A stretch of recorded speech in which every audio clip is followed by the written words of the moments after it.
যার মায়া বেশি তার লাইফে কষ্টটাও বেশি।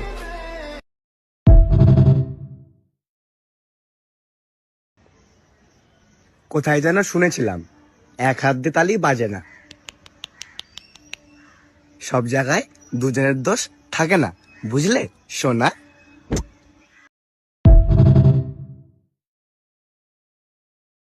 ভেবেছিলাম আমার ভালোবাসা তোমাকে পরিবর্তন করবে, কিন্তু আফসোস তোমার অবহেলায় আমাকে পরিবর্তন করে দিল।